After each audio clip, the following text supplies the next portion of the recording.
Legenda Petani Immortal episode 73. Saya sudah memasukkan semua biaya konstruksi yang dapat dihitung. Peralatan penelitian utama sudah ada di bengkel saya.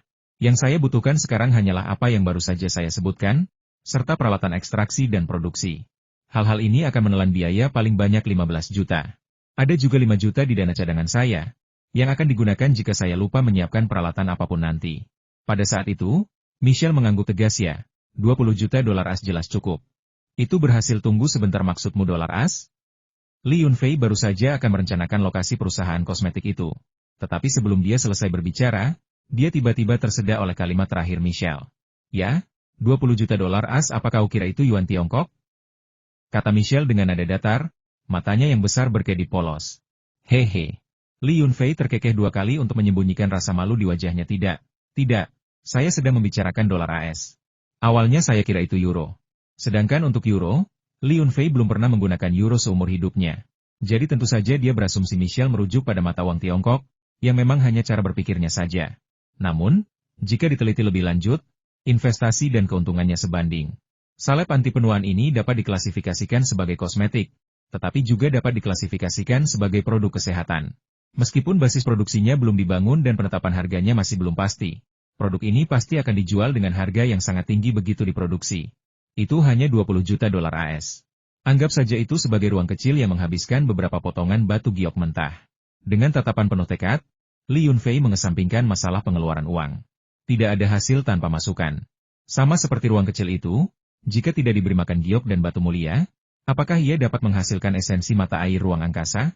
Kapan Anda berencana mulai membangun perusahaan ini? Dengan begitu saya bisa membantu Anda menemukan lokasi yang. Alamat perusahaan tentu saja harus berada di kota Qinglong. Ketika ada omset, pendapatan pajak akan digunakan untuk mendukung kota asal, yang juga merupakan kontribusi bagi kota asal. Namun, lokasi perusahaan pada dasarnya bukanlah masalah utama, tetapi basis produksi adalah hal lain. Meskipun laboratorium produksi tentu tidak akan terlalu besar, lokasinya harus dipilih dengan cermat. Kota Qinglong sudah memiliki pabrik obat ular dan pabrik anggur, keduanya dapat dimasukkan dalam kategori spesialisasi lokal. Namun, basis produksi kosmetik tidak akan cocok dengan pemandangan setempat. Kau tahu, kota Qinglong sekarang sedang berkembang menjadi destinasi wisata. Kosmetik termasuk dalam kategori bahan kimia, kan? Mungkin apa yang sedang diteliti Michelle terbuat sepenuhnya dari ekstrak tumbuhan murni, tanpa sumber polusi apapun. Tetapi sementara Li Yunfei berpikir demikian, yang lain tidak. Jika seseorang bergosip dan mengatakan bahwa saya tidak berperasaan dan gegabah dalam mengejar uang, menghancurkan keindahan kota kelahiran saya dan mendirikan pabrik kimia, maka ini akan menjadi masalah besar. Bukannya saya peduli dengan ketenaran dan kekayaan, tetapi sangat tidak menyenangkan jika difitnah secara tidak adil. Dengan mempertimbangkan hal itu, Li Yunfei menjelaskan pro dan kontra kepada Michelle. Michelle langsung berkata, dengan materi genetika terbalik, produk kami tidak memerlukan bahan kimia tambahan. Produk kami hanya perlu dibuat dari bubur tanaman murni, seperti bubur mentimun yang baru saja saya sebutkan, dan ada banyak produk serupa lainnya. Tidak ada sumber polusi sama sekali. Sebelum mendirikan basis produksi, kami dapat mencari lembaga lingkungan profesional untuk melakukan verifikasi dan penilaian terhadap proses produksi kami, sehingga kekhawatiran yang Anda sebutkan tidak akan ada. Rencana umum telah diselesaikan, tetapi masih banyak detail yang perlu dipertimbangkan dan dipelajari. Michelle berpendapat bahwa metode ekstraksi materi genetika terbalik perlu disempurnakan lebih lanjut, dan warna serta tampilan produk juga perlu ditingkatkan. Meskipun produknya enak, warna hijau zamrud benar-benar tidak cocok untuk kosmetik. Di mata pengguna, hijau zamrud kemungkinan akan digambarkan sebagai hijau tua. Oleh karena itu, Michelle masih perlu mencari cara untuk menyesuaikan warna produk sintetis tersebut sampai batas tertentu. Rencana sementara adalah membuka basis produksi pada akhir Oktober atau awal November. Selain itu, saya merasa bahwa gen terbalik dari meteorit matahari dapat diteliti dan dikembangkan lebih lanjut untuk mencapai efek yang lebih sesuai untuk dikonsumsi. Oleh karena itu, periode waktu ini dapat dianggap sebagai penyangga bagi saya. Jika saya dapat mengembangkan produk lain selain kosmetik ini, portofolio produk kami tidak akan terlalu terbatas. Michelle baru saja mengusulkan konsep ini mengintegrasikan gen terbalik ke dalam pengobatan modern. Dampak dari integrasi tersebut akan sangat mengerikan. Salep anti penuaan hanya memperlambat penuaan kulit di permukaan tubuh. Tetapi jika dapat diintegrasikan ke dalam pengobatan dan dikonsumsi, maka akan memperlambat penuaan organ internal. Dampak yang dihasilkan, meskipun bukan keabadian sepenuhnya, tidak dapat disangkal adalah umur panjang. Namun, mengimplementasikan konsep ini tidaklah sesederhana itu. Struktur molekul gen terbalik dari tanaman sunstone, dengan susunan heksagonalnya, terlalu tidak stabil, sehingga menyulitkan implementasi gagasan penggunaan gen terbalik untuk menghasilkan produk konsumen. Penelitian semacam ini sebenarnya kurang efektif dibandingkan dengan menggunakan makanan utuh. Tetapi makanan tetaplah makanan. Pertama, sulit untuk diawetkan. Kedua, ukurannya terlalu besar. Dan ketiga, tingkat penyerapannya jelas tidak sebaik obat olahan. Tentu saja, patut dipuji bahwa Michelle memiliki arah penelitian ini. Selama dia memiliki motivasi untuk meneliti, beberapa hal sulit untuk diabaikan begitu saja. Lagi pula, tidak ada yang mustahil di dunia ini, seperti ruang sempit Li Yunfei. Keduanya begitu asyik berbincang sehingga mereka tidak menyadari bahwa hari sudah tengah hari, dan Li Yunfei telah berada di dalam villa bambu nomor 1 selama beberapa jam. Ya ampun, sudah tengah hari, sayang. Waktu terasa cepat berlalu saat aku bersamamu. Baru setelah Michelle mengatakan itu, Li Yunfei menyadari bahwa jarum jam dinding sudah menunjuk ke pukul 12. Melihat itu, jantung Li Yunfei berdebar kencang. Oh tidak. Aku benar-benar lupa jam berapa. Bahkan jika ibu ada di villa mencoba menipu UNU, mereka mungkin sudah menyadari ada yang salah sekarang. Saat Li Yunfei sedang menyusun rencana, terdengar suara pintu terbuka dari ruang tamu villa, diikuti oleh langkah kaki menuju studio. Oh tidak, apakah kakak iparku membuat masalah lagi? Li Yunfei sudah trauma dengan kakak iparnya. Michelle sepertinya juga menyadari sesuatu, dan dia membeku, benar-benar lupa untuk bangun dari Li Yunfei. Akhirnya, pintu bengkel didorong terbuka. Li Yunfei sudah siap untuk diejek oleh saudara iparnya. Tetapi ketika dia melihat siapa yang datang, dia merasa lega. Hehe, kalian berdua bekerja bersama? Nak, sejak kapan kamu mulai melakukan penelitian ilmiah? Ibu Chen Xiuzi masuk dengan gembira. Wajahnya berseri-seri saat melihat putra dan menantu perempuan keduanya begitu mesra. Ya, itu bagus. Keke adalah seorang perempuan. Alangkah baiknya jika kita juga memiliki anak laki-laki. Kita tidak akan pernah kekurangan cucu. Kita cukup kaya untuk membesarkan mereka. Li Yunfei terbatuk canggung, lalu menghela napas lega dan berkata, apa maksudmu dengan membuat keributan? Michelle dan aku sedang membicarakan urusan serius, tapi apa yang membawamu kemari? Villa di sana. Tidak ada yang salah di villa. Aku hanya ingin memberitahumu bahwa sudah waktunya makan siang. Aku akan menyiapkan semuanya di sana lalu membawa Keke kembali. Setelah mengatakan itu, Chen Xiuzi pergi dengan tergesa-gesa. Villanya bagus kok, kan? Ini tidak masuk akal. Apakah UNU benar-benar sudah menerima kenyataan itu? Michelle tidak begitu mengerti kata-kata ibunya, dan melihat Li Yunfei sedikit linglung, dia bertanya, apa yang terjadi? Apakah istrimu marah? Setelah mendengar itu, Li Yunfei sepertinya merasakan kekhawatiran dan keraguan Michelle. Lalu dia menceritakan apa yang terjadi di pintu masuk villa bambu pagi itu. Mendengar itu, Michelle melompat dengan gembira dari tubuh Li Yunfei. Oh, sayang, itu bagus sekali. Selama dia tidak marah, Chloe dan aku akan lebih mudah tinggal di sini. Melihat kegembiraan Michelle, Li Yunfei merasakan sedikit kesedihan. Michelle mungkin tampak riang dan fokus pada penelitiannya, tetapi sebenarnya dia cukup sensitif. Mengetahui bahwa penampilannya telah membawa perubahan besar bagi keluarga Li Yunfei, dia sangat berhati-hati dalam kehidupan sehari-harinya. Sebisa mungkin menghindari keluar rumah, karena takut membuat Yang Yunu marah dan menimbulkan masalah bagi Li Yunfei. Ketika Li Yunfei pulang ke rumah dengan perasaan campur aduk, makanan baru saja disajikan. Sang ibu sudah menyiapkan meja dan mengucapkan selamat tinggal kepada Yang Yunu sebelum pergi bersama Chloe dalam pelukannya. Siap untuk makan siang bersama Michelle. Saat pergi, dia mengedipkan mata penuh arti kepada Li Yunfei, membuat pria itu bingung. Apa maksud ibu dengan tatapan matanya itu? Apakah itu permohonan untuk keberuntungan? Atau apakah itu pesan untuk menenangkan saya? Merasa bersalah, dia mendekati meja makan. Kakak iparnya baru saja kembali dengan 2 mangkuk nasi di tangannya. Satu untuk dirinya sendiri dan yang lainnya untuk Yang Yunu. Li Yunfei mengumpulkan keberaniannya dan bercanda. Mencoba meringankan rasa bersalahnya. Hei, Yudi, kenapa kau tidak menyajikan nasi untukku? Itu tidak pantas. Aku adalah saudara iparmu, jadi aku praktis lebih tua darimu, kan? Yang Yudi mengambil sumpitnya dan menyendok nasi ke mulutnya. Kemudian dia melirik Li Yunfei dengan acuh tak acuh dan bergumam tanpa perasaan, tidak ada pelaibau sepertimu di antara para tetua. Lagi pula, aku hanya kakak iparmu, bukan istrimu. Kenapa kau tidak meminta istrimu untuk menyajikan nasi? Atau, kakak ipar, bukankah kau punya selir kedua? Suruh dia menyajikan nasi untukmu. Kata-kata itu membuat Li Yunfei terdiam. Bukankah ibu bilang semuanya baik-baik saja? Mengapa dia memulai ini lagi? Yudi, cukup. Apa yang baru saja kukatakan padamu? Jangan sebutkan ini lagi. Yang Yunu menegur dengan lembut, lalu tersenyum dan berkata, bukankah tadi kau bilang kau butuh bantuan kakak iparmu? Yang Yunu dengan lihai mengalihkan topik pembicaraan.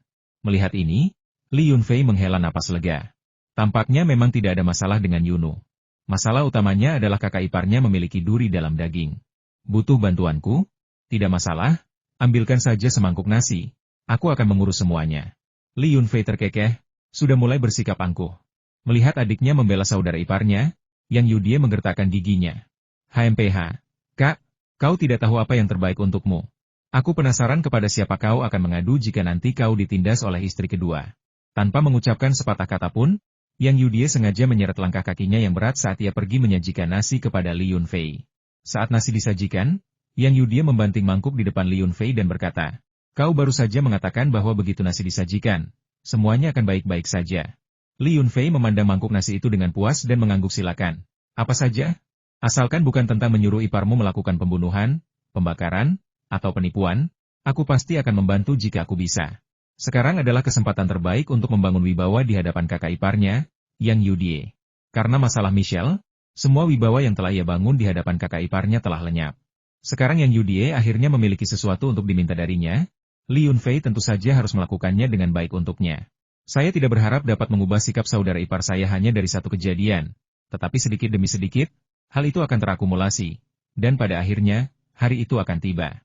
Sebenarnya, ini tidak terlalu membantu saya. Jika dilakukan dengan baik, ini juga akan membantu dirimu sendiri. Setelah mengatakan itu, kakak ipar kehilangan nafsu makan dan meletakkan sumpitnya untuk melanjutkan berbicara. Ternyata Yang Yudie, adik ipar, sedang mengalami masa sulit dalam bisnisnya belakangan ini. Ia tidak bisa menjual anggurnya, dan berbagai macam suara sumbang mulai muncul. Keluarga Li kini menjadi topik pembicaraan di Li Jiashai dan bahkan kota Qinglong. Ketika orang-orang berjalan-jalan setelah makan malam dan bertemu kenalan, setidaknya 2 dari 10 kalimat akan menyebut keluarga Li. Sudahkah Anda mendengar? Cucu Dr. Li dari Li Jiashai telah mengontrak sebidang tanah lagi dan sedang bersiap untuk mengembangkan pertanian kedua. Lokasi konstruksi ramai dengan aktivitas, dengan derek dan ekskavator di mana-mana. Saya dengar biaya operasional harian untuk kedua mesin itu saja cukup tinggi. Hei, keluarga Fua. Kita semua tahu tentang ini dari Li Jiashai. Fua sangat cakap. Dia adalah mahasiswa pertama di desa kita, dan sekarang setelah lulus, dia telah berubah dari seorang petani menjadi seorang pengusaha. Pertanian tidak ada apa-apanya dibandingkan dengan itu. Pabrik anggur dan pabrik obat ular yang terkenal di kota Qinglong keduanya dimiliki oleh keluarga Fua. Bisnis mereka berkembang pesat. Mereka menghasilkan keuntungan besar.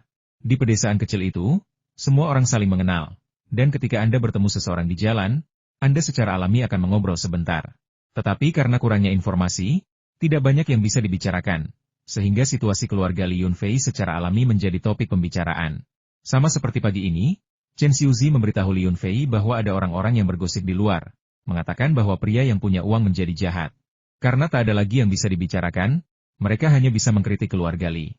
Namun, justru karena situasi inilah Yang Yudie menjadi murung. Baru-baru ini, produksi kilang anggur kembali berjalan normal, dan beberapa seri yang diusulkan oleh Li Yunfei telah diproduksi. Sayangnya, ada penumpukan produk yang serius. Sebagian besar produk yang telah diproduksi hanya tersimpan di gudang. Jika bukan karena beberapa anggur kelas bawah dijual di kota, gudang mungkin akan penuh sesak. Masalah ini seharusnya tidak diketahui oleh orang luar. Ini adalah masalah internal pabrik penyulingan. Namun, seseorang yang suka bergosip entah bagaimana berhasil menyebarkan kabar tersebut, dan kesalahan langsung diarahkan kepada Yang Yudie. Penting untuk diketahui bahwa Yang Yudie sekarang menjabat sebagai manajer penjualan di perusahaan anggur tersebut. Singkatnya, dia bertanggung jawab penuh atas kinerja ekonomi seluruh perusahaan anggur. Keberhasilan atau kegagalan bisnis perusahaan anggur bergantung pada kemampuan manajer penjualan. Namun, penjualan produk kilang anggur yang lesu belakangan ini secara alami memicu gosip, dengan orang-orang khawatir bahwa kilang anggur tersebut akan bangkrut segera setelah dibuka. Keluarga yang di Chenjiagou telah menemukan pendukung yang baik. Putri mereka menikah dengan keluarga terkaya di kota Qinglong, dan kehidupan mereka pun meningkat karenanya. Benar sekali. Adik perempuan Yang Yunu baru saja lulus sekolah belum lama ini. Dia bahkan tidak perlu mencari pekerjaan, dia langsung menjadi manajer di pabrik anggur. Bayangkan saja, mereka semua keluarga. Jadi gajinya pasti tinggi. CK, kalian tidak tahu, ya? Gadis bernama Yang itu cuma parasit. Dia menerima gaji tapi tidak melakukan apa-apa. Sekarang pabrik anggur hampir bangkrut, dengan sejumlah besar produk yang tidak terjual. Sebagai kepala departemen penjualan, dia sama sekali tidak bisa menghubungi pembeli. Oh, begitu ya? Saya pernah melihatnya digambarkan seperti ini di drama TV kemunduran bisnis keluarga disebabkan oleh nepotisme. Klaim bahwa pabrik penyulingan tersebut berada di ambang kebangkrutan adalah omong kosong. Pabrik penyulingan tersebut telah lama memiliki perjanjian kerja sama jangka panjang dengan Delicious Family di Shanghai, dan Delicious Family mengambil sebagian besar bahan baku minuman keras yang diproduksi setiap kali. Alasan penjualan yang lambat adalah karena semua minuman ini adalah minuman campuran yang tersedia secara komersial dan dikemas oleh penyulingan, yang belum dipasarkan. Bagi penduduk kota, ini hanyalah penyulingan kecil yang tidak dikenal dengan harga tinggi. Mengapa ada orang yang mau memesan minuman keras mereka? Namun, terlepas dari keadaan apapun, gudang yang penuh dengan anggur itu tetap tidak terjual. Jika mereka tidak segera menemukan solusi, tidak akan ada tempat lagi untuk menyimpan anggur yang diproduksi. Penutupan tampaknya sudah di depan mata. Kata-kata itu tanpa sengaja sampai ke telinga Yang Yudie, dan dia langsung marah. Tidak masalah jika orang mengatakan bahwa saudara perempuannya menikah dengan baik, atau bahwa dia menjadi manajer tepat setelah lulus karena keluarga iparnya. Lagi pula, ini adalah fakta yang tidak dapat disangkal, dan tidak perlu disangkal. Ipar saya merawat saya dengan baik, jadi apa urusannya dengan Anda? Jika Anda begitu mampu, mengapa Anda tidak mencari ipar yang mampu untuk diri Anda sendiri?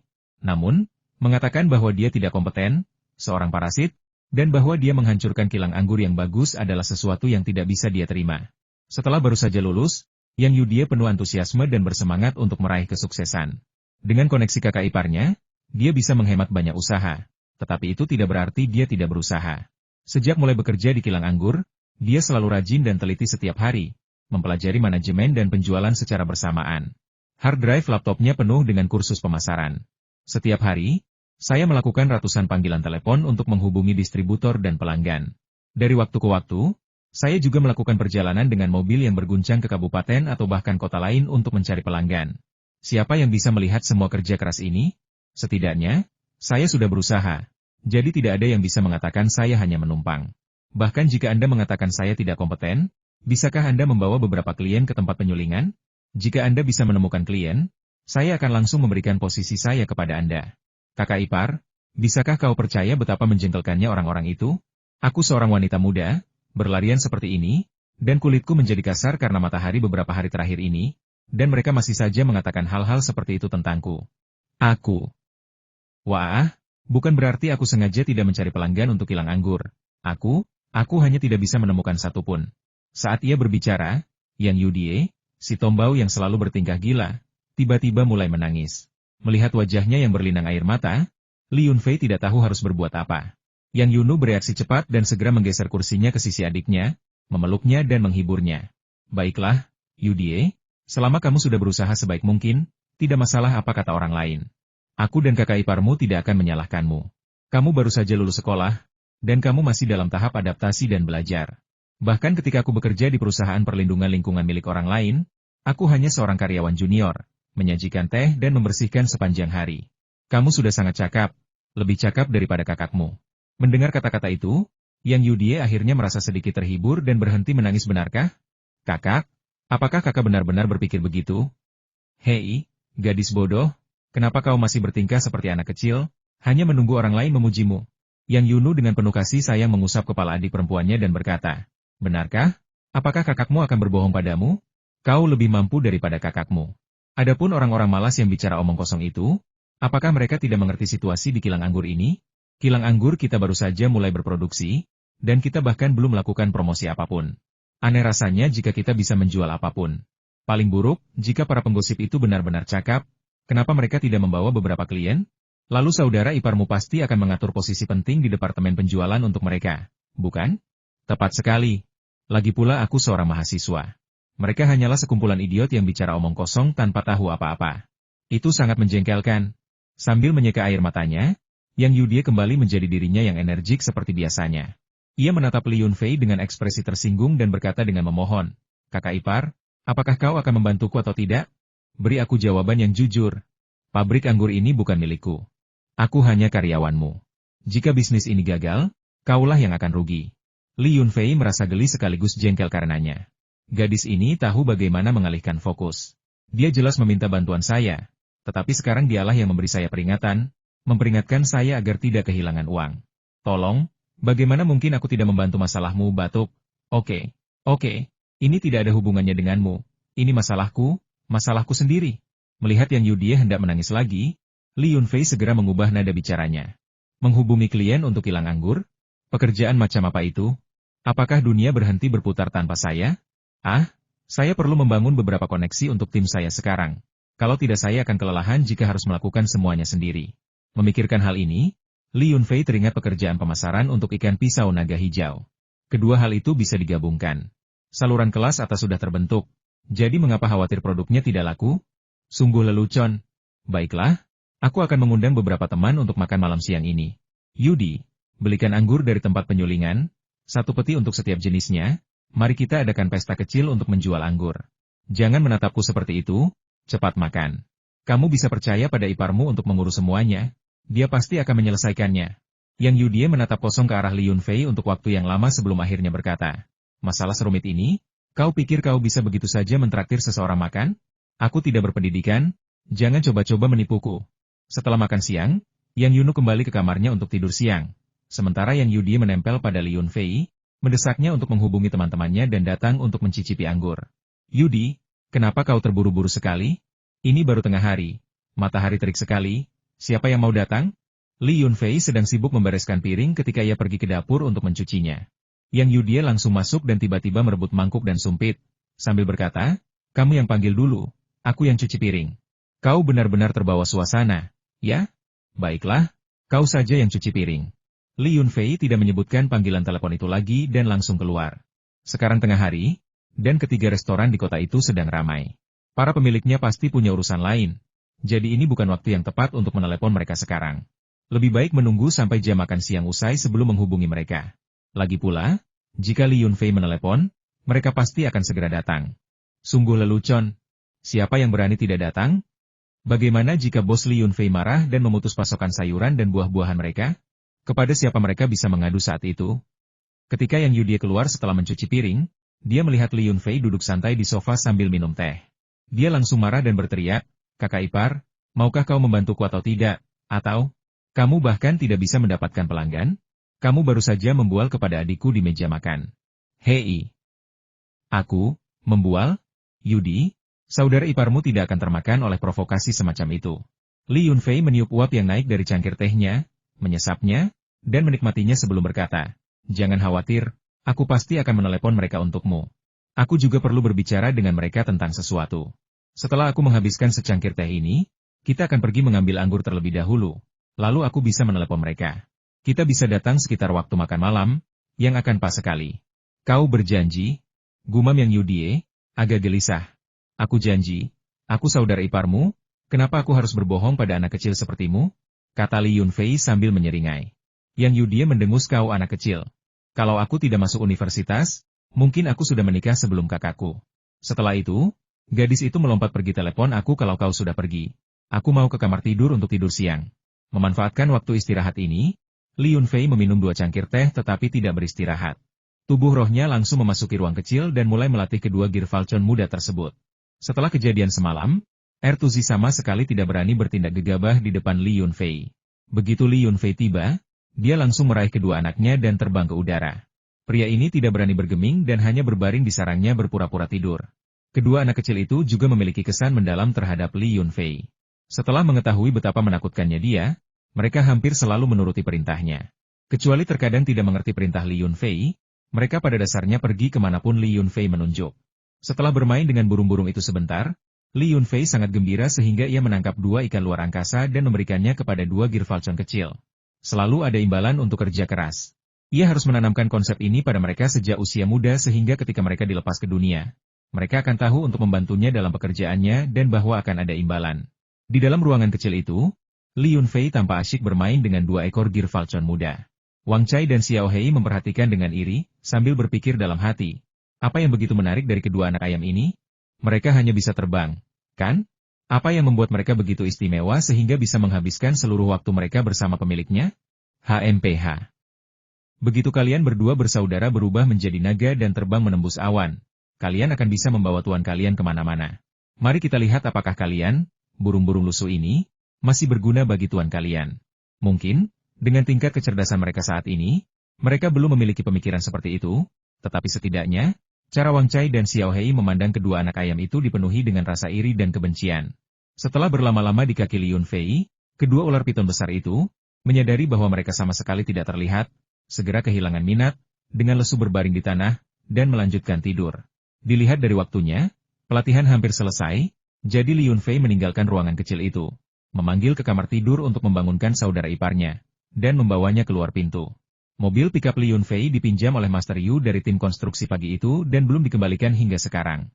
Tak berdaya, Li Yunfei hanya bisa mengendarai BMW milik Yang Yunu dan mengantar Yang Yudie ke kilang anggur.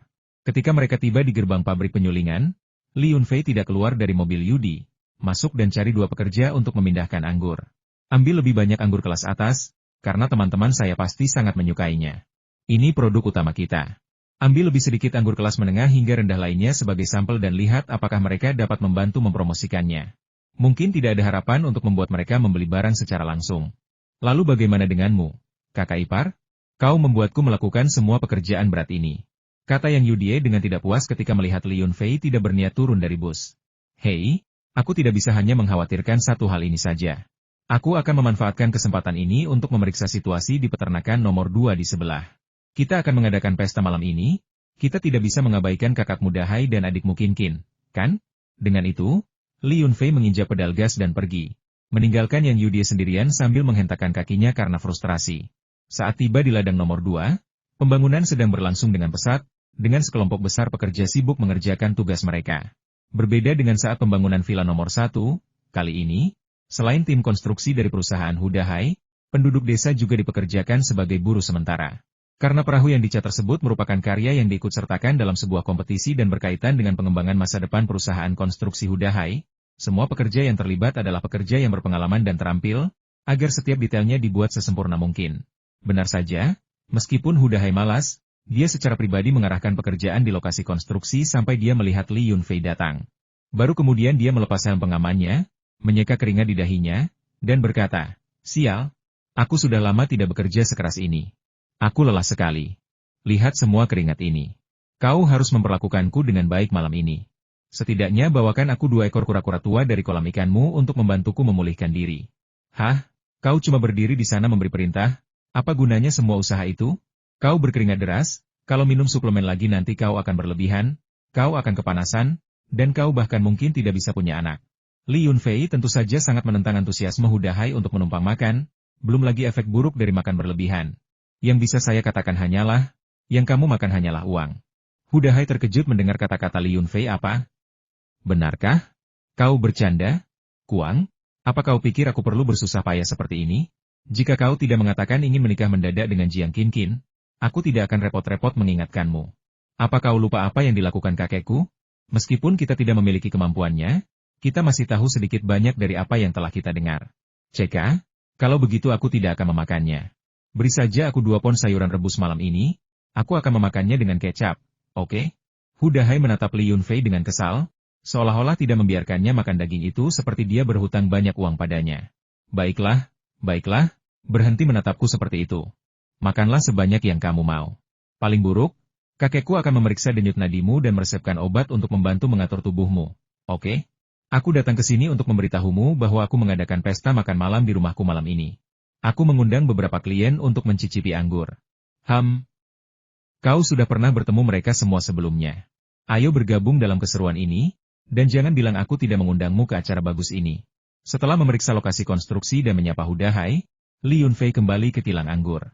Di tempat parkir di depan kilang anggur, Yang Yudie telah menyuruh para pekerja untuk memindahkan anggur. Ada 3 kotak secara total, 2 kotak anggur kelas atas dan 1 kotak anggur campuran kelas menengah hingga bawah. Semuanya dikeluarkan sesuai instruksi Li Yunfei. Li Yunfei memasukkan anggur ke dalam mobil. Dan sebelum ia sempat menyalakan mesin, Yang Yudi berseru, "Kakak ipar, bisakah kita menelepon sekarang?" Para pekerja bertanya mengapa saya memindahkan anggur. Dan saya memberitahu mereka bahwa saya mengundang beberapa pelanggan untuk mencicipinya. Jika mereka menyukainya, kita bisa menandatangani perjanjian pasokan. Mendengar pernyataan sombong Yang Yudie itu, Li Yunfei tak kuasa menahan senyum kecut. Apakah kau tidak takut kalau semuanya tidak berjalan sesuai rencana? Tidak ada yang 100% pasti berhasil. Lalu apa yang harus kita lakukan? Mata Yang Yudie memerah setelah ketakutan mendengar kata-kata Li Yunfei, dan dia hampir menangis. Aku sudah mengatakannya. Baiklah, baiklah, jangan menangis lagi. Kurasa ini bukan masalah besar. Kualitas anggur kelas atas dari kilang anggur kita pasti akan populer. Li Yunfei menghiburnya. Sebenarnya dia tidak khawatir anggurnya tidak terjual. Kakak iparnya hanya mencoba menakut-nakutinya. Namun, Tak seorang pun tahu bahwa Yang Yudie kini hampir terobsesi dengan masalah ini dan sama sekali tidak tahan digoda. Setelah mengatakan itu, Li Yunfei segera mengeluarkan ponselnya dan menelepon di depan Yang Yudie. Panggilan pertama ditujukan kepada Tian Mu, pemilik Fu Menlo. Saat telepon terhubung, suara Tian Mu terdengar cadel. Jelas sekali dia baru saja keluar bersosialisasi siang itu dan minum terlalu banyak. Oh, tamu yang langka. Kakak Li, Anda punya waktu untuk menelepon saya? Apa? Anda di kota? Datanglah untuk makan. Saya akan memastikan Anda mendapat tempat duduk meskipun tidak ada orang lain yang punya tempat duduk. Tidak masalah sama sekali. Saya bahkan bisa mencarikan 10 atau 8 model untuk menemani Anda. Aku tidak punya waktu untuk pergi ke kota. Aku baru saja dari pegunungan beberapa hari yang lalu. Kita sudah lama tidak berhubungan. Jadi kupikir aku akan meneleponmu sebenarnya. Ya sudah, jangan bertele-tele. Anda tahu saya memiliki kilang anggur di sini. Baru-baru ini ada sejumlah anggur yang diproduksi, dan saya ingin Anda datang dan mencicipinya serta memberikan tanggapan Anda. Jika menurut Anda anggurnya enak, tolong bantu saya mempromosikannya. Ini bukan penjualan paksa. Akan sangat bagus jika Anda bisa mengambil beberapa botol anggur dari saya. Tetapi tidak apa-apa jika tidak. Lagi pula, anggur saya berkualitas tinggi dan saya tidak perlu khawatir tentang penjualannya. Saat mendengar bagian pertama kalimat Li Yunfei, jantung Tian Mu berdebar kencang. Ia bertanya-tanya apakah pabrik anggur Li Yunfei kesulitan menjual produknya dan membutuhkan bantuan Tian Mu untuk menjualnya. Namun, saat mendengar nada bagian kedua kalimat tersebut, Tian Mu langsung bersemangat. Dia mengenal pria ini dengan sangat baik. Pria itu keras kepala dan tidak tahu bagaimana menghargai hal-hal baik. Dia hanya akan menyebutkannya karena persahabatan. Mengatakan bahwa mau atau tidaknya terserah Anda. Tetapi jika Anda tidak menginginkannya kali ini, Anda mungkin tidak akan mendapatkannya lain kali. Apapun yang dihasilkan oleh Li Yunfei pasti akan menjadi sebuah mahakarya. Tidak? Apa kau bercanda? Kau tidak mau sayuran naga hijau lagi? Hei, Kakak Li, kau butuh bantuanku? Bagaimana mungkin aku tidak punya waktu? Aku akan datang dan mencicipinya. Mau sesuai seleraku atau tidak, aku akan ambil semuanya. Kita keluarga, tidak perlu formalitas. Popularitas Fu Menlo saat ini semuanya berkatmu. Oke, aku akan menyuruh sopir untuk mengambilnya sebentar lagi. Setelah mengatakan itu, sebelum Li Yunfei sempat bertukar beberapa kata sopan santun, pria itu langsung menutup telepon dengan tergesa-gesa. Perhatikan bagaimana orang lain berbicara. Saya akan membelinya terlepas dari apakah itu sesuai dengan selera saya atau tidak. Terlepas dari apa yang sebenarnya dipikirkan Tian Mu. Hanya mendengar kata-kata itu saja membuatku merasa nyaman dan bahagia. Melihat Li Yunfei menutup telepon, wajah Yang Yudie menunjukkan sedikit rasa jijik. Kakak ipar, teknik, jual beli Mu terlalu canggih, ya? Kau masih tidak khawatir soal penjualan, sementara aku hampir gila karena khawatir. Untungnya, temanmu masih termakan tipu dayamu. Kalau aku pasti akan menutup telepon dan memasukkanmu ke daftar hitam. Berpura-pura jual mahal? Bro, apakah benar-benar perlu menggunakan taktik murahan seperti itu? Begitulah kenyataannya. Mengingat kepribadian Li Yunfei, dia sama sekali tidak bisa dipahami menggunakan akal sehat. Dia tidak perlu memohon-mohon agar orang membeli produknya sama sekali. Jika dia punya sesuatu yang bagus, dan seorang pria menyukaimu, dia mungkin akan menyebutkannya. Tapi jika kamu mengabaikannya, ya, maka kamu tidak beruntung. Tian Mu, pemilik Fu Menlo, sangat memahami hal ini. Ketika Li Yunfei pertama kali mencoba menjual sayuran Qinglong kepada mereka, ia ditolak oleh manajer Liu dari departemen pembelian karena harganya. Namun, apa hasilnya? Seandainya Tian Mu tidak turun tangan dan bernegosiasi secara pribadi dengan Li Yunfei, Fu Menlo mungkin tidak akan ada di pasar pelanggan kelas atas di kota ini saat ini, dan pangsa pasarnya akan sepenuhnya diambil alih oleh Xu Xianglou dan Chuan Fu Yuang. Itulah mengapa, setelah menerima telepon dari Li Yunfei, Tian Mu langsung mengungkapkan pendapatnya, dan sikapnya begitu baik hingga terkesan berlebihan. Orang-orang yang mengenal mereka mengira mereka adalah rekan bisnis, sementara orang-orang yang tidak mengenal mereka mengira Li Yunfei adalah saudara jauh Tian Mu. Menghadapi rasa jijik dan keheranan dari saudara iparnya, apakah Li Yunfei perlu menjelaskan? HMPH, dia hanya anak kecil. Dia akan mengerti misterinya setelah dia mengalami lebih banyak hal. Kehidupan yang luar biasa seperti itu dipenuhi dengan kesepian, sesuatu yang tidak dapat dipahami oleh kebanyakan orang. Setelah menutup telepon dengan Tian Mu, Li Yunfei menelepon Yao Liwen, bos dari Xu Xianglou. Sikap Yao Liwen tetap tidak berubah di ujung telepon. Setelah mendengar bahwa Li Yunfei ingin mengajaknya mencicipi anggur, dia langsung setuju tanpa ragu, mengatakan bahwa dia akan segera datang. Di akhir kalimatnya, dia dengan gugup bertanya dengan suara rendah, "Berapa banyak orang yang kau ajak kali ini?" "Pak Tua Tian dari Fu Menlo. Saya sudah memberitahunya. Saya baru saja menutup telepon dengannya. Dia mungkin sedang dalam perjalanan sekarang." "Apa? Kau meneleponnya duluan?" Kenapa kau tidak meneleponku duluan? Oke, aku mengerti. Aku akan menutup telepon sekarang. Aku akan segera ke sana. Sampai jumpa nanti. Oh, ngomong-ngomong, adikku, mari kita perjelas hal-hal baik tidak bisa hanya untuk satu orang. Aturan lama yang sama, semua orang mendapat bagian. Mengenal Tian Mu seperti yang ku kenal, dia pasti akan mengatakan sesuatu seperti, siapa cepat dia dapat. Mendengar suara Yao Liwen yang cemas, Li Yunfei terkekeh saudari Yao. Ini anggur yang baru dibuat, dan belum ada yang mencicipinya. Tetapi kau sudah berebut agar semua orang ikut mencicipi. Bagaimana jika kualitasnya tidak memuaskan? Apa yang bisa kulakukan? Aku akan menerimanya meskipun kualitasnya tidak bagus. Aku punya nomor telepon beberapa distributor besar. Aku tidak bisa menangani stok sebanyak itu. Aku akan meminta bantuan teman-temanku. Lagi pula, aku sudah memberitahumu ini meskipun kualitasnya tidak bagus, aku pasti akan membantumu. Berapapun yang bisa diambil Tian Mu, aku, Yao Liwen, akan mengambil sebanyak itu juga. Hehe. Oke. Terima kasih sebelumnya. Setelah beberapa kata sopan, panggilan akhirnya berakhir. Di kursi penumpang, Yang Yudie, sang ipar perempuan, mendengarkan dalam keheningan yang tercengang. Rasa jijiknya yang awalnya muncul perlahan memudar, digantikan oleh kebingungan kakak ipar. Apakah semua temanmu sudah gila? Apakah kau yakin mereka klien besar? Atau hanya pasien yang sudah pulih dan keluar dari rumah sakit jiwa? Pergi sana. Bagaimana kau bisa bicara seperti itu? Jika semua temanku gila, lalu aku ini apa? Li Yunfei memutar matanya karena kesal, dan sambil menekan nomor telepon, dia menjelaskan, mereka semua teman lama. Mereka yang berebut membeli sayuran dan buah-buahan dari pertanian kami.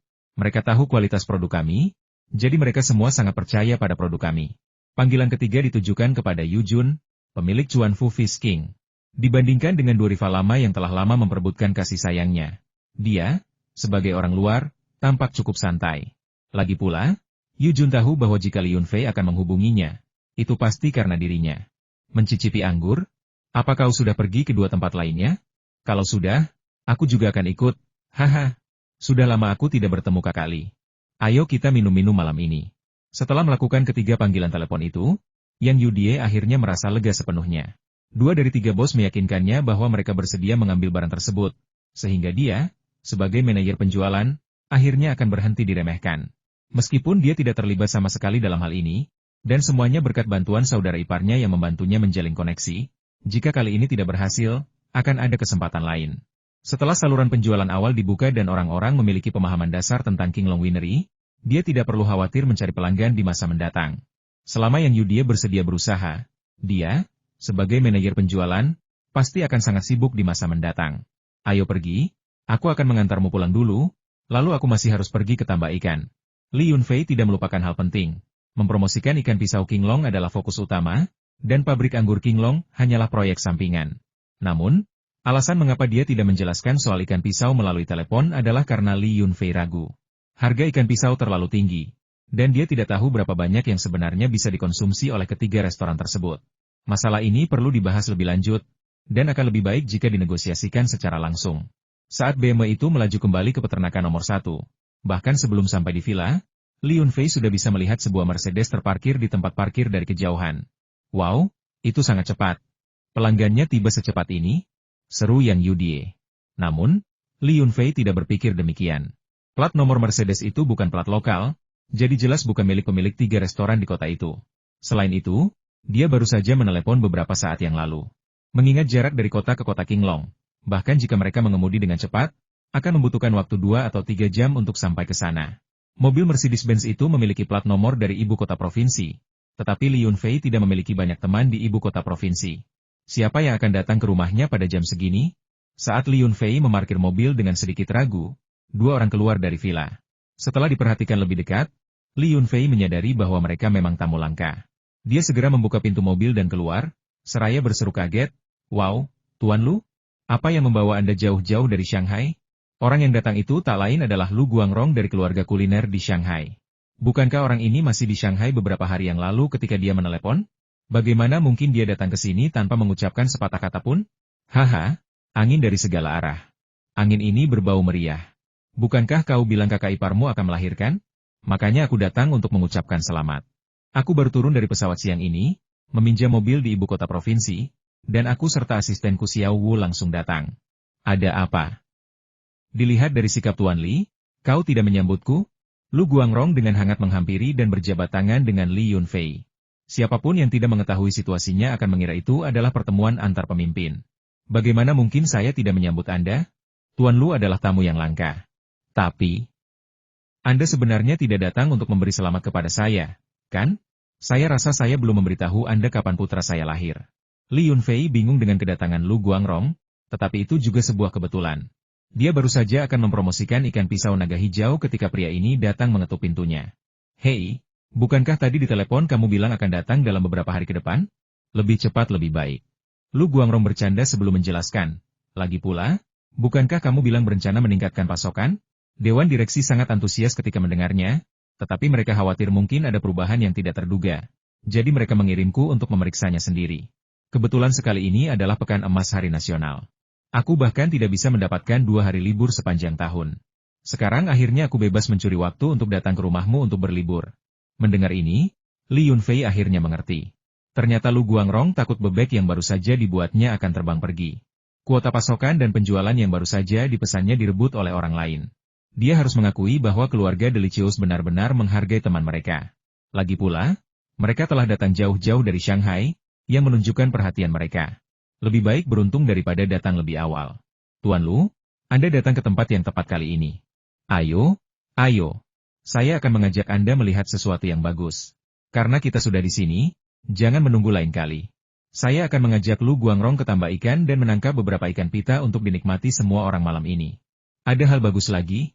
Hei, kalau aku tidak datang kali ini, kau mungkin akan merahasiakannya dariku selamanya, kan? Ayo, kita lihat. Yang Yudie, yang berdiri di samping, sangat terkejut. Ternyata pelanggan besar ini bukanlah pemilik 3 restoran di kota itu, melainkan berasal dari Shanghai. Apakah produk pertanian milik saudara ipar saya benar-benar sangat diminati? Barulah saat itulah yang Yudie menerima kenyataan. Ia akhirnya mengerti dari mana kakak iparnya mendapatkan kepercayaan diri untuk menjamin bahwa ia telah menyelesaikan masalah penjualan untuk pabrik anggur Qinglong. Bahkan jika kualitas anggurnya tidak bagus, pihak lain tidak punya pilihan selain datang dan membantu karena hubungan pasokan sayuran. Lihat. Pak Lu dari Shanghai ini, dia datang tanpa mengucapkan sepatah kata pun, hanya untuk menandatangani kontrak pasokan sayuran. Wow, mereka sangat mesra. Jika aku tidak tahu bahwa saudara iparku sudah menikah, aku akan berpikir dia memiliki semacam masalah orientasi seksual. Yang Yudie tidak pergi ke tambak ikan. Sekarang setelah masalah kilang anggur terselesaikan, dia tidak akan menghabiskan hari berkeliaran dengan 3 pria dewasa di bawah terik matahari. Dia ingin kembali ke kamarnya dan beristirahat. Malam ini, dia akan secara resmi memulai promosi produk kilang anggur Qinglong. Sebagai manajer penjualan, dia harus memenangkan pertempuran pertama yang krusial ini.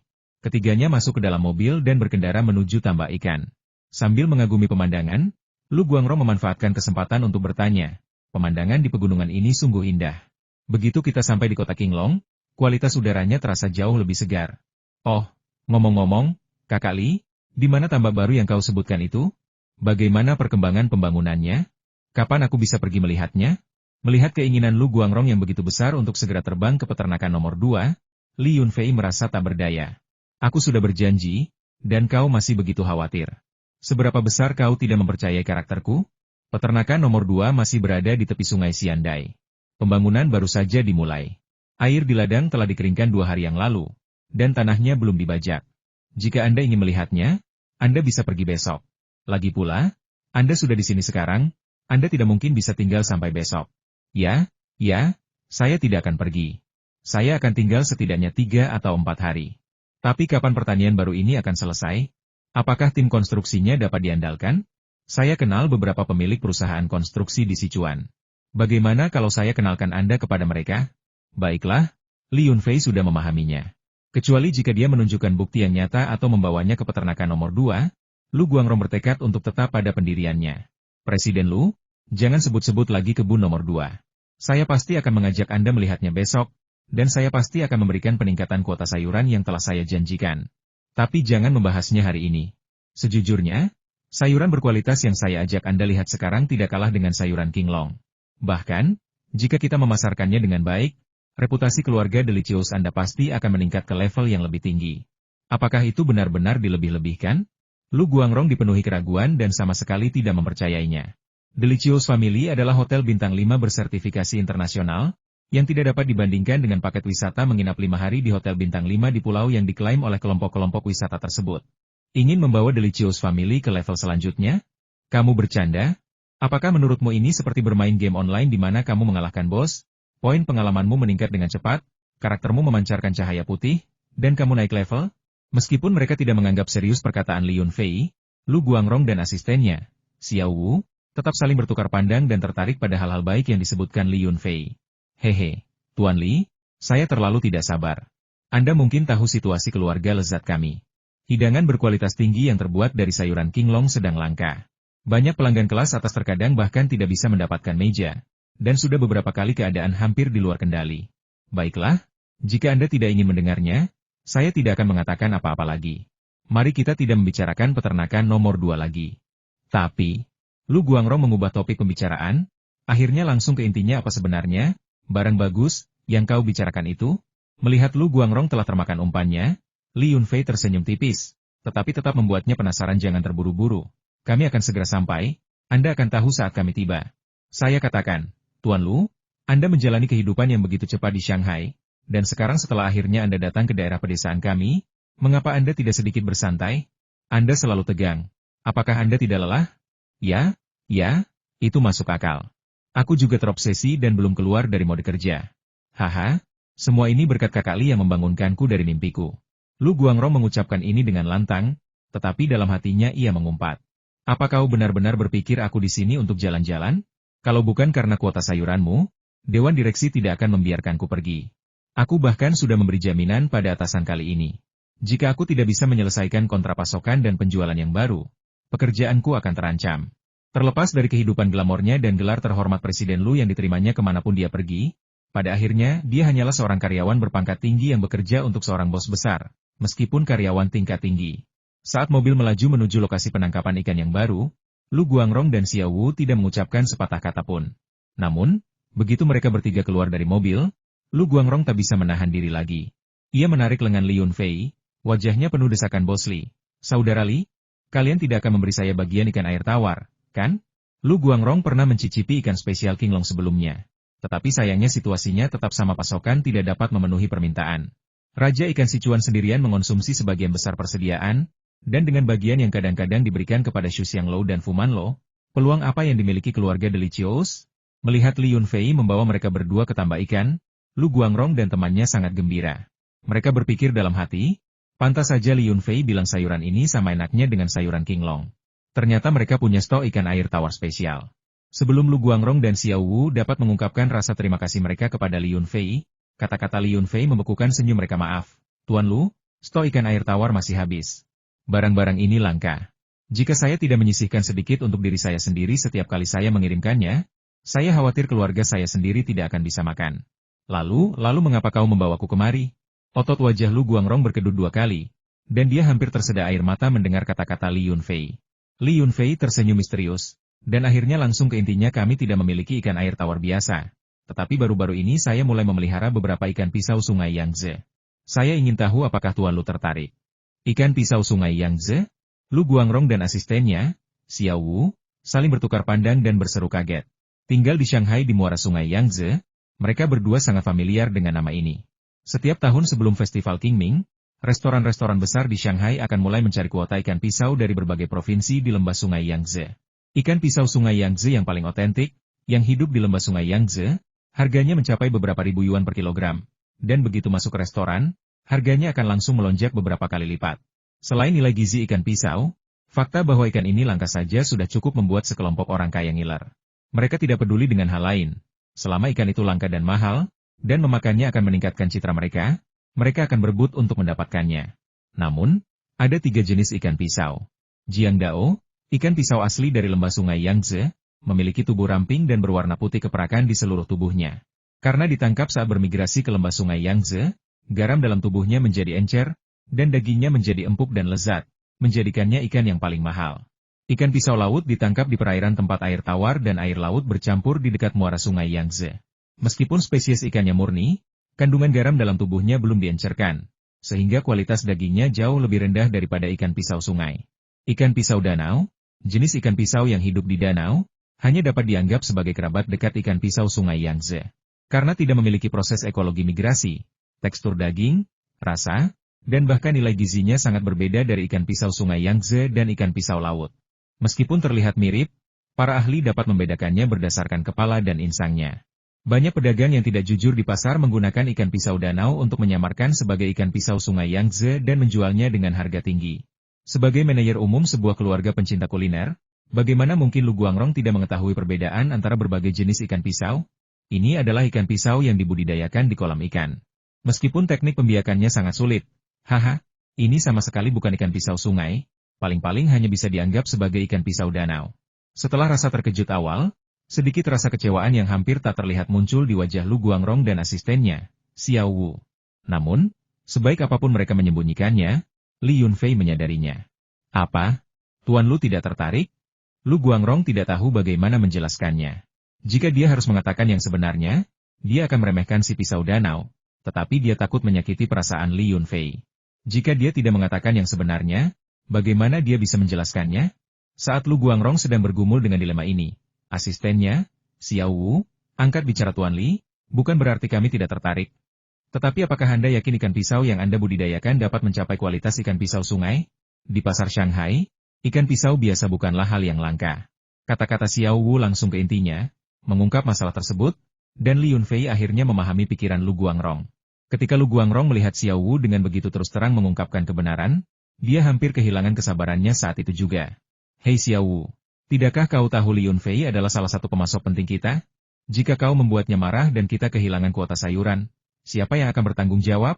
Namun, Li Yunfei cukup meremehkan sikap mereka. Bukankah anjing saudara laki-laki itu adalah Jiang Dao asli? Ini lelucon terbesar tahun ini. Apa aku gila? Kenapa aku membandingkan ikan pisau luar angkasa dengan ikan pisau sungai? Aku sendiri sudah pernah mencicipi ikan pisau sungai asli. Dan dibandingkan dengan ikan pisau yang kubesarkan dengan air mata air spiritual di ruangku, ikan itu bahkan tidak layak untuk membawa sepatuku. Li Yunfei tidak repot-repot menjelaskan apapun, dan melangkah maju menuju Li Tiesu, yang sudah melihat mereka. Melihat itu, jantung Lu Guangrong berdebar kencang, dan amarahnya yang terpendam akhirnya meledak. Dia memarahi dengan suara rendah, Xiao Wu, ada apa denganmu? Kau bahkan tidak tahu apa yang harus dikatakan dan apa yang tidak boleh dikatakan? Tuan Lu, saya hanya mengatakan yang sebenarnya. Pisau-pisau danau itu sama sekali tidak memiliki nilai khusus. Kita punya banyak cara untuk mendapatkannya. Lu Guangrong sangat marah dan menatap tajam asistennya. Xiao Wu diam. Kau sudah bekerja denganku begitu lama. Kenapa kau belum belajar apapun? Kau harus mengajukan pengunduran diri saat kembali nanti. Setelah mengatakan itu, Lu Guangrong buru-buru mengejar Li Yunfei, sementara Xiao Wu memasang wajah getir. Dia hanya memikirkan perusahaan. Jika dia tidak menjelaskan semuanya dengan jelas, dan kemudian, karena mempertimbangkan Li Yunfei, membeli kembali ikan hasil budidaya berkualitas ikan pisau danau dengan harga ikan pisau sungai asli, maka Lu Guangronglah yang akan dimarahi. Ia tidak menyadari bahwa meskipun ia harus membayar uang tambahan untuk membeli kembali pisau danau itu, selama ia bisa mendapatkan kontrak pasokan dan penjualan yang baru, sejumlah kecil uang itu tidak akan berarti apa-apa. Menjual selusin piring berkualitas tinggi lagi akan mengembalikan uang tersebut. Perbedaan antara apa yang lebih penting dan apa yang kurang penting sangat jelas. Kemudian, mereka bertiga berjalan beriringan menuju kolam ikan nomor 6 dan 7. Melihat Li Yunfei datang bersama dua orang asing, Li Tiesu terkekeh dan merapikan pakaiannya saat keluar dari bawah tenda, lalu bertanya, "Bos, siapakah kedua orang ini?" Li Tiesu cerdas. Dia biasanya memanggil Li Yunfei dengan sebutan Fua. Tetapi ketika melihat orang asing, dia langsung mengganti sebutannya menjadi bos. Ya, dua klien dari Shanghai. Paman Tiesu, tarik beberapa ikan pita di jaring berikutnya. Perintah Li Yunfei, Li Tiesu segera bertindak, dengan cekatan mengeluarkan jaring ikan dan sibuk membantu pekerja lain. Sementara itu, Li Yunfei tidak berlama-lama di bawah tenda. Ia mengambil ember dan secara pribadi menyendok air dari kolam untuk menampung ikan pisau nanti. Lu Guangrong berdiri dengan canggung di samping Li Yunfei, ingin menjelaskan sesuatu beberapa kali, tetapi tidak dapat menemukan kata-kata yang tepat. Li Yunfei dengan tenang mengamati kolam ikan, menunggu ikan pisau muncul dari air, tanpa melirik Lu Guangrong sekalipun. Mengatakan dia marah, tentu saja dia marah. Bagaimana mungkin dia tidak marah? Kau lihat bagaimana seseorang memandang rendahmu? Dan ini hanya karena Li Yunfei memiliki temperamen yang baik. Jika itu orang lain dengan temperamen buruk, mereka pasti sudah diusir sejak lama. Orang-orang yang memonopoli pasokan, begitulah hebatnya mereka. Namun, itu hanyalah luapan amarah sesaat. Li Yunfei bisa memahami Lu Guangrong. Lagi pula, Perbedaan antara ahli bela diri danau dan ahli bela diri sungai sangat besar, dan mereka tidak mengetahui situasi sebenarnya. Tidak berbahaya bagi asistennya, Xiao Wu, untuk melontarkan komentar yang meremehkan. Mengingat status Li Yunfei saat ini, tidak ada gunanya repot-repot mengurus para pelayan Lu Guangrong. Ketika lebih dari 20 ikan pita tertangkap di jaring, amarah Li Yunfei mereda. Dia mengambil ember dan membantu mengeluarkan ikan pita lalu memasukkannya ke dalam ember, kemudian memanggil Lu Guangrong dan pria lainnya. Presiden Lu, Xiao Wu, mari kita lihat bersama. Melihat Li Yunfei tampaknya tidak terlalu menyimpan dendam. Lu Guangrong menghela napas lega dan segera berlari mendekat, sama sekali meninggalkan sikap so Presiden Lu-nya dan bertingkah seperti orang desa. Wow, ikan ini sangat lincah, tidak kalah lincahnya dengan ikan air tawar spesial yang kau pelihara. Dengan itu, Lu Guangrong menyingsingkan lengan bajunya, meraih ke dalam ember, dan mengambil seekor ikan pisau. Dia baru saja akan memberikan beberapa pujian yang tidak tulus tentang ikan pisau yang dipelihara Li Yunfei untuk meredakan suasana canggung sebelumnya. Tetapi ketika dia melihat ikan pisau itu lebih dekat, dia tiba-tiba terkejut. Ini sangat tidak ilmiah. Kau bisa membudidayakan ikan syat sungai berkualitas tinggi di kolam ikan? Bentuk tubuhnya, warnanya, sungguh menakjubkan. Klasifikasi ikan pisau sungai, ikan pisau danau, dan ikan pisau laut sebenarnya sangat sulit dibedakan. Kecuali seseorang adalah nelayan dengan pengalaman memancing bertahun-tahun, orang awam tidak akan mampu membedakan perbedaan halus antara tiga jenis ikan pisau.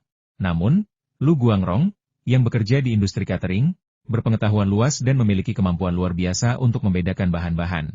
Secara alami, ia dapat membedakan antara ikan pisau sungai dan ikan pisau danau.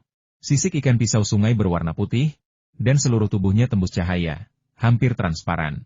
Ikan ini memiliki bentuk yang sangat bulat dan ramping, dan ekornya sedikit berwarna hitam. Ikan pisau danau memiliki insang yang agak keputihan dan mata yang lebih besar dan lebih gelap.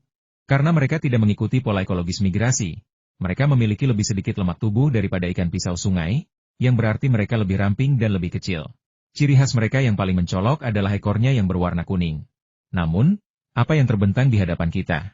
Dengan tubuhnya yang gemuk, berwarna putih keperakan, dan bentuknya yang bulat dan ramping, ikan ini sangat sesuai dengan namanya. Jika seorang nelayan berpengalaman yang menangkap ikan pisau di sungai Yangtze melihat ikan ini, ia mungkin akan berseru dengan gembira, betapa tajamnya pisau ini. Ikan pisau memiliki bentuk seperti pisau tajam. Semakin asli ikan pisau tersebut, semakin realistis bentuknya. Ikan pisau sungai adalah yang terbaik, ikan pisau laut sedikit lebih rendah kualitasnya, dan ikan pisau danau telah kehilangan daya tariknya. Sekarang, asisten Xiao Wu melangkah maju untuk memeriksa ikan-ikan itu dengan saksama, dan bahkan mengambil sendiri seekor ikan pisau dari dalam ember. Baru kemudian dia mengerti mengapa bosnya tiba-tiba berseru. Itu tidak ilmiah. Ikan pisau di depan saya ini benar-benar menentang akal sehat. Ikan pisau yang dibudidayakan di kolam ikan mungkin tidak mendapatkan nutrisi sebanyak ikan yang tumbuh di danau besar. Namun, tanpa pola migrasi ekologis, bentuk tubuhnya tidak mungkin begitu bulat dan gemuk, dan penampilannya pun tidak mungkin sama persis dengan ikan pisau sungai asli. Dengan sisik putih, sedikit hitam, dan kumis panjang. Mungkinkah mereka diberi pakan ternak dalam jumlah besar yang mengandung hormon? Itu tidak masuk akal. Sekalipun hormon dapat digunakan untuk memperbesar tubuh ikan, bentuk unik ikan pisau Yangtze tidak mungkin dicapai melalui hormon. Bahkan ikan pisau jantan yang belum bermigrasi ke sungai Yangtze untuk bertelur pun tidak akan memiliki bentuk yang serupa. Tuan Li, saya minta maaf atas kekasaran saya tadi. Peternakan Anda sungguh menakjubkan. Sayuran naga hijau, ikan air tawar spesial, dan sekarang ikan pisau sungai ini, saya benar-benar terkesan, sungguh terkesan.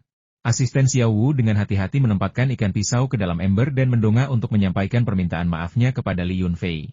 Li Yunfei tersenyum tipis, melambaikan tangannya dengan santai, dan bercanda, bukan apa-apa. Lagi pula, kau selalu hidup di kota metropolitan internasional yang realistis dan tidak memiliki imajinasi seperti kami para petani pedesaan. Aku selalu percaya bahwa, di mana ada mimpi, di situ ada kreativitas. Lihat, ikan pisau ini adalah keajaiban kehidupan. Lu Guangrong menatap ikan pisau itu dengan saksama, lalu melirik Li Yunfei. Tuan Li. Setelah mendengar apa yang Anda katakan, hati saya merasa cemas. Ikan pisau ini disebut-sebut sebagai keajaiban kehidupan, jadi saya kira harganya tidak akan murah, bukan? Kata-kata Lu Guangrong merupakan pertanyaan terselubung tentang harga. Dengan kata-kata ini, Li Yunfei tahu bahwa pasti tidak akan ada masalah dengan penjualan produk Delicious Family. Kita bisa membahas harganya nanti. Anda mungkin puas dengan penampilan dan kualitasnya, tetapi bagaimana jika rasanya di luar dugaan? Li Yunfei tersenyum penuh arti, menekankan beberapa kata terakhir. Tak terduga, Lu Guangrong dan Xiao Wu saling bertukar pandang dan menggelengkan kepala. Mereka menegaskan, Dilihat dari penampilan dan kualitasnya, meskipun rasanya tidak enak, tidak mungkin terlalu buruk. Lagi pula, bentuk ikan pisau sungai itu unik dan tidak dapat ditiru secara buatan. Itu hanya bisa dibuat oleh alam. Ini berarti kualitas ikan pisau Anda pasti tidak berbeda dengan ikan pisau sungai asli. Sebenarnya, apa yang disebut tak terduga oleh Li Yunfei bukanlah karena dia takut rasanya tidak enak, melainkan karena dia takut rasa ikan pisau itu terlalu sempurna dan akan membuat mereka berdua takut sehingga tidak berani menawar. Namun, Li Yunfei sudah menetapkan harga untuk ikan pisau naga hijau ini. Harga promosi awalnya adalah 60.000 yuan per kati. Dia tidak akan menjual kurang dari itu, dan dia juga tidak akan membeli lebih banyak. Dia hanya akan menjual sebanyak itu di tahap awal. Adapun kenaikan harga di kemudian hari, itu akan bergantung pada respons pasar. Jika, seperti halnya sayuran dan ikan air tawar, pembeli secara proaktif menaikkan harga, Li Yunfei tentu akan dengan senang hati melakukannya. Ayo, Tuan Lu. Di sini cerah sekali. Mari kita ke villa saya untuk mendinginkan diri. Atau, masih ada waktu sebelum makan malam. Saya akan mengatur sesuatu untuk Anda. Mengapa Anda tidak pergi memancing di sungai Xiandai dan bersenang-senang? Kedatangan Lu Guangrong mengejutkan Li Yunfei, tetapi juga membuatnya sangat gembira. Ia terkejut karena tidak sempat mempersiapkan cara untuk menjamunya, tetapi ia sangat gembira karena ini menambah peluang lain untuk mempromosikan ikan pisau. Masih ada waktu sebelum pemilik ketiga restoran di kota itu tiba. Jika Lu Guangrong tidak ingin hanya duduk diam di villa, maka akan lebih baik untuk mengatur agar dia keluar berjalan-jalan. Lu Guangrong mengangguk setuju. Dalam perjalanan ke tambak ikan, jaminan Li Yunfei tentang jatah sayuran sangat menenangkannya. Dengan tambahan ikan pisau, kecemasan awalnya telah lenyap, dan dia akhirnya merasa lebih rileks dan siap untuk menikmati dirinya sendiri. Dan omong-omong, ini juga merupakan kesempatan bagus untuk melaporkan situasi kepada para petinggi di Shanghai dan membahas harga akuisisi produk baru tersebut. Baiklah, aku tidak sempat menikmati waktu liburanku di kota Qinglong terakhir kali, jadi kali ini aku akan menebusnya. Memancing itu menyenangkan. Sesibuk apapun aku sepanjang tahun, aku harus meluangkan waktu untuk menikmati kesenangan memancing. Sambil membawa ember besar berisi ikan pita, ketiganya masuk ke dalam mobil dan berkendara menuju sungai Xiandai. Peralatan memancing mudah didapatkan di supermarket Hotel Bamboo House. Li Yunfei mengambil 2 set, membuat janji dengan Lu Guangrong untuk makan malam, lalu pergi. Begitu Li Yunfei menghilang dari pandangan, Lu Guangrong segera mengeluarkan ponselnya dan mulai melaporkan perkembangannya kepada Dewan Direksi. Setelah mendengar laporan Lu Guangrong, para eksekutif senior Dewan Direksi Delicious Family sangat gembira dan memujinya setinggi-tingginya, mengatakan bahwa Lu sangat hebat, telah menyelesaikan tugas hanya dalam setengah hari dan akan diberi penghargaan besar saat kembali nanti. Namun, Lu Guangrong tidak menyebutkan fakta bahwa King Yu Farm memproduksi pisau sungai. Meskipun Lu Guangrong cukup yakin bahwa ikan pisau itu akan terasa enak berdasarkan penampilannya, dia selalu khawatir kemungkinan rasanya tidak seenak yang dia harapkan. Jika dia melaporkan masalah ini sekarang, itu akan agak mendadak. Begitu Lu Guangrong menutup telepon, asistennya Xiao Wu langsung mengakui kesalahannya. Bos, apa yang terjadi tadi adalah kesalahan saya. Melihat sikap tulus Xiao Wu, Lu Guangrong menepuk bahunya dengan meyakinkan. Baiklah, kau sudah bersamaku selama bertahun-tahun, apa yang kukatakan tadi hanyalah luapan amarah. Untungnya kau tidak melakukan kesalahan besar, jadi Kakali cukup murah hati. Pada saat itu, Lu Guangrong terdiam sejenak, lalu berkata dengan tegas, namun, kalian harus ingat apa yang terjadi hari ini. Kalian tidak boleh memperlakukan Li Yunfei sama seperti kalian memperlakukan pemasok lain. Pemasok lain meminta bantuan kita, tetapi dengan Li Yunfei, kitalah yang meminta bantuannya. Xiao Wu mengangguk berat, dia bertindak impulsif saat itu. Tapi, Pak, menurut Anda berapa harga yang akan diminta Tuan Li untuk ikan pita itu? Tahun ini, harga ikan pisau sungai liar asli di pasaran telah turun drastis. Satu ekor ikan seberat 3 ons hanya 3 atau 4.000 yuan per kati. Namun, ini bukan musim penangkapan ikan pisau liar. Karena ini komoditas langka, harganya mungkin akan berlipat ganda. 6.000 yuan per kati kira-kira tepat. Lu Guangrong merenung sejenak dan menganalisis. Xiao Wu setuju, dan berkata, itulah yang kupikirkan. Jika ikan pisau sungai kali ini benar-benar berkualitas bagus, keluarga Delicious kita akan terkenal lagi. Kita akan memiliki pasokan ikan pisau sungai khusus sepanjang tahun, dan bisnis kita pasti akan mengalami kemajuan pesat. Hehe, untung kita bisa menemukan kota Qinglong saat Dahua Trading tutup. Vio. Pokoknya, ayo santai dan pergi memancing. Jika Li Yunfei mendengar kata-kata Lu Guangrong, dia mungkin akan tertawa terbahak-bahak. Haha, 6.000 yuan per pon? Kamu pikir kamu beli kubis? Kamu perlu menambahkan angka 0 ekstra di belakangnya. Pukul 5 sore, Li Yunfei, yang baru saja kembali dari memeriksa peternakan babi hutan, kebetulan melihat sebuah Hummer masuk ke gerbang peternakan. Li Yunfei berjalan menghampirinya untuk menyambut dan melihat ke dalam melalui jendela pengemudi. Pengemudinya adalah seorang wanita. Wajahnya tampak familiar. Butuh waktu lama baginya untuk mengingat namanya. Namanya sepertinya Sudan, Meneyer Lobby Fumanlo. Dia seorang wanita berusia 30-an yang masih memiliki daya tarik yang menawan dan unik. Hanya dengan melihat fakta bahwa dia mengemudi ke sini hari ini, Anda dapat mengetahui bahwa dia dan Tian Mu memiliki hubungan yang dekat. Wah, aku tersanjung kau datang menyapaku secara pribadi, Kakak Li. Begitu Tian Mu keluar dari kursi belakang, dia berteriak keras, merangkul Sudan, dan berjalan dengan angkuh dengan tubuhnya yang gemuk, tampak seperti kakak laki-laki sejati. Li Yunfei terkekeh, bermaksud menggoda, aku bukan di sini untuk menjemputmu, dasar kasar. Aku sedang menunggu saudari You dari Shu Xianglo. Saudari You sangat cantik. Sialan, apa hebatnya wanita You Liwen itu? Kalau kau butuh wanita, katakan saja padaku, aku bisa menemukan 7 atau 8 wanita. Mereka semua lebih menarik daripada nenek tua itu. Tian Mu dan You Liwen adalah musuh bebuyutan. Jika mereka benar-benar berperang, mereka mungkin akan saling mengutuk selama 3 hari 3 malam tanpa istirahat. Begitu Tian Mu selesai berbicara, terdengar dengusan dingin dari ambang pintu. Oh, siapa yang tidak tahu bahwa kau, kakak Tian, adalah tokoh penting di kota Yunhuang, bos besar, dengan ratusan gadis di bawah perintahmu? Tapi, berani-beraninya kau mencari gadis-gadis bekas itu untuk adikmu Yunfei? You Liwen tiba beberapa saat sebelumnya, mobilnya terparkir di pintu masuk tanpa masuk ke dalam. Dia mendengar teriakan Tian Mu dari sebelumnya. Yunfei, aku baru saja mendengar pengakuanmu padaku. Aku menanggapinya dengan serius. You Liwen mendekat bersama sekretarisnya, sambil melirik Li Yunfei dengan genit. Li Yunfei memutar matanya karena frustrasi. Pengakuan apa? Itu hanya beberapa kata pujian. Oke? Aku sedang terlibat dalam banyak masalah percintaan, bagaimana mungkin aku terlibat dengan wanita lain? Tepat saat itu, gerbang villa tiba-tiba terbuka dari dalam, dan sang ipar perempuan menjulurkan kepalanya keluar, menatap tajam ke arah ipar laki-lakinya seolah berkata, "Ipar laki-laki, apakah kau mengundang klien atau selingkuhan?" Dan memanggilnya, saudari, dan saudara laki-laki. Seperti itu, bukankah itu murahan? Aduh, aku ketahuan lagi oleh kakak iparku. Tapi kau si nakal, kau terlalu ikut campur. Kakak iparmu terlalu malas untuk mengurusimu. HMPH, kau tidak berhak memberitahuku apa yang harus kulakukan. Baiklah. Saudario, aku hanya bercanda dengan Lautian.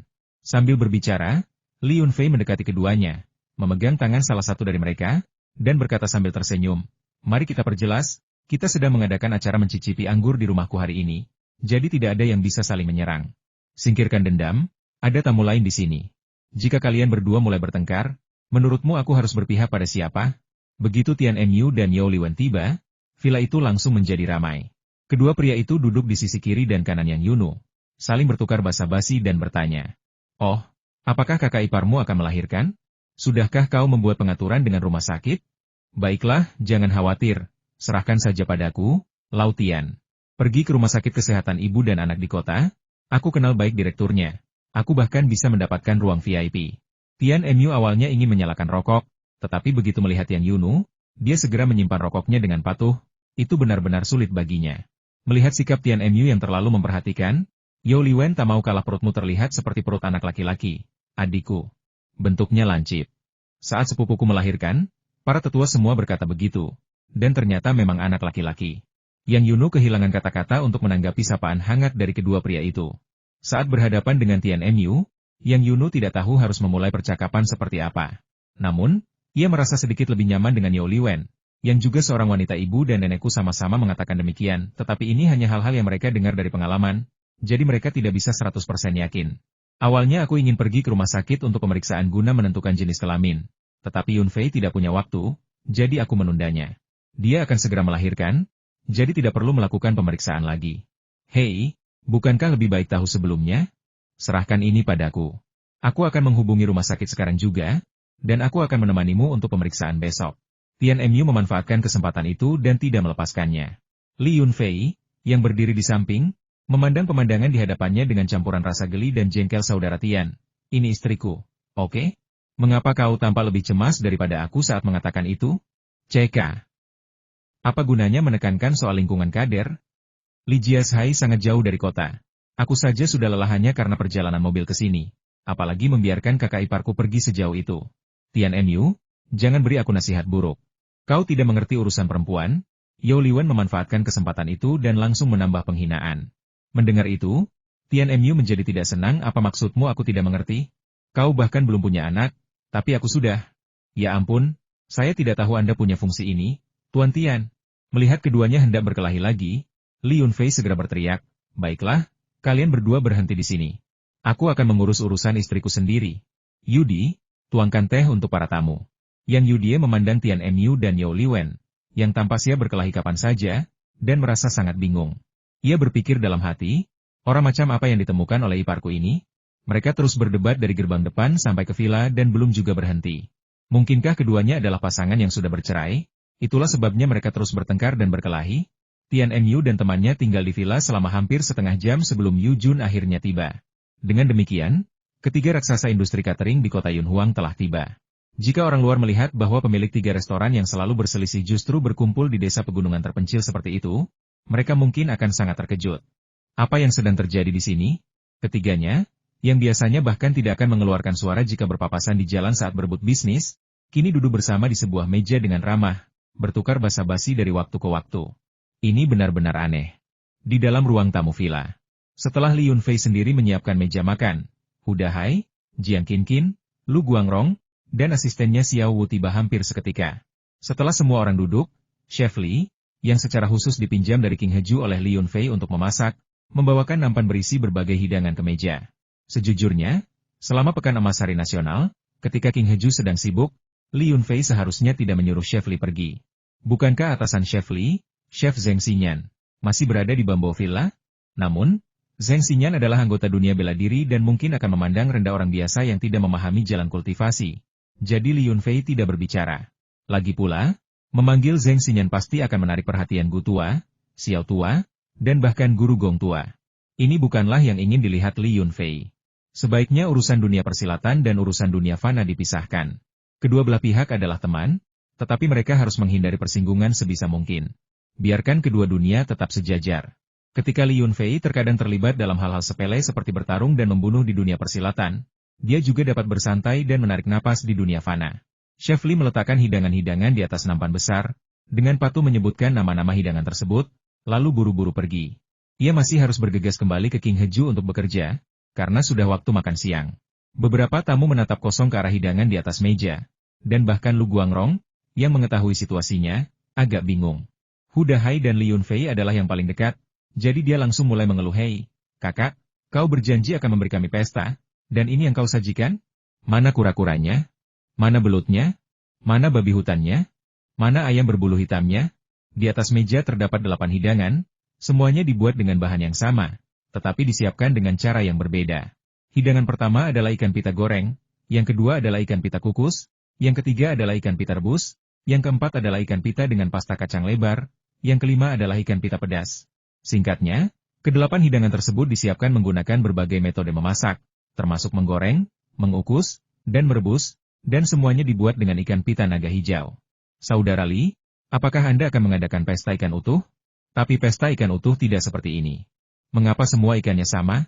Ya, maafkan penglihatan saya yang kurang baik, tapi ikan jenis apa ini? Ukurannya kecil dan kurus sekali. Pada saat itu, perhatian semua orang tertuju pada Yu Jun, pemilik Chuan Fu Fish King, yang bisa disebut sebagai ahli makan ikan. Tian Mu bertanya dengan penasaran, "Pak Yu, bisakah Anda memberitahu semua orang jenis ikan apa ini?" Yu Jun berbaring di atas meja sejenak, memeriksa ke-8 piring ikan itu. Pada akhirnya, dia mengambil sepotong ikan pita kukus dengan sumpitnya. Metode memasak lain pasti akan merusak ikan pita, tetapi mengukus akan mempertahankan penampilan aslinya. Namun, Yu Jun tidak terburu-buru makan. Sebaliknya, dia menusuk ikan di piring di depannya dengan sumpit, seolah-olah memeriksa tekstur dagingnya. Setelah memikirkannya beberapa saat, tepat ketika semua orang mengira dia tahu jawabannya, Yu Jun berkata, "Yah, batuk, aku juga tidak terlalu yakin, tapi, ini agak mirip dengan Sao Fanzi." Kalau kau sebutkan, memang agak mirip. Aku ingat waktu kecil, ayahku dan aku sering memancing di waduk dan sering menangkap ikan-ikan kecil ini. Sesampainya di rumah, kami tidak perlu membersihkannya terlalu banyak. Kami hanya memotong kepalanya, mengeluarkan isi perutnya dengan jari, lalu menggorengnya. Rasanya setelah digoreng, ceka-ceka, renyah banget. Hu Dahai menambahkan komentar pada saat yang tepat, yang membuat Yao Liwen dan Tian Mu mengangguk berulang kali. Sao Fanzi yang disebutkan oleh Yu Jun dan Hu Dahai adalah nama sejenis ikan yang dapat ditemukan di waduk dan sungai di sebagian besar wilayah negara ini, Meskipun namanya sedikit berbeda dari satu tempat ke tempat lain.